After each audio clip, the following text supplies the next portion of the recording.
What's up, everybody? It's Pichael. We're on to the next team. So we're on the Los Angeles Rams. The Rams they're over-unders 8. Wow. That seems low. They went 9-7 last year, and it was a disappointing season overall. This year they play against the NFC East and the AFC East, which should be good for them. I love the over 8. Player movement. Let's see if I have the same opinion once I see who left. Greg Zuerlein, that's obviously a downgrade to whoever they have now. Sam Sloman, I don't know who that is. That seems negative. Nikel Roby, don't care. Brandon Cooks is a good player, but I don't care that much. Todd Gurley, Todd Gurley's good, but they were already limiting how much he touched the ball. They drafted Cam Akers. It's probably a downgrade overall, but we'll see. Dante Fowler, good player. Marcus Peters, good player. Corey Littleton, that's the guy with the face tattoos, right? I think that might have happened last year. They gained Jalen Ramsey, which happened last year. Leonard Floyd, very good player. Adonis Alexander, not sure about that guy. So it looks like they didn't get that many new additions. Maybe they're missing some people on this. It kind of seems like they are. So Jared Goff for best ball, I think that he's underrated probably for best ball. You'll need another very good quarterback with him, but I'll definitely take a shot on him in best ball. Cam Akers is getting drafted very highly in best ball. I don't expect him to be the number one back, where he's getting a ton of carries. That just doesn't seem to be the consensus around the fantasy community right now. So Daryl, I think it's Daryl Henderson, Malcolm Brown are both going to be in play.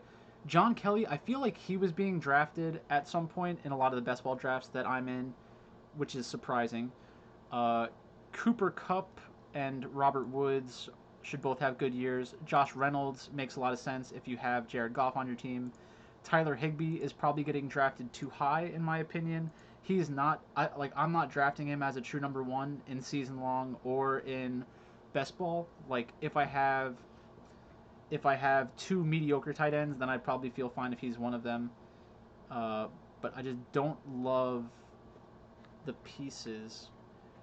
Maybe I don't like the over.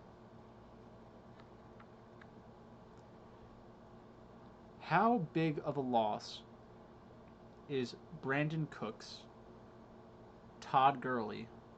Greg Zuerlein is probably a bigger loss than you might think at first. Marcus Peters, Dante Fowler. I mean, they have so much talent though on the Rams. They can sustain a lot of these hits and still be more talented than most teams in the NFL. So I think that's going to be my approach to the Rams. I still want pieces of this offense as long as I'm not paying premium prices for them in best ball. I will have pieces of this team. The running back situation seems like it's probably the highest upside. But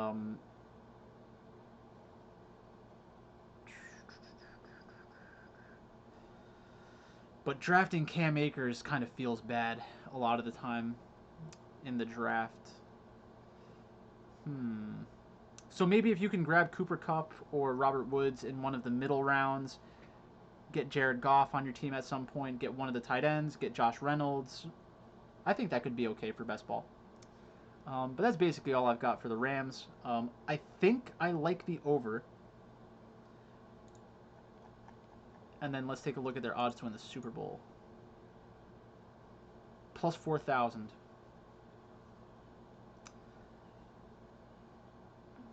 I would like it a little bit higher, but that's not horrible. Not horrible. Alright, but that's basically it for the Rams. Moving on.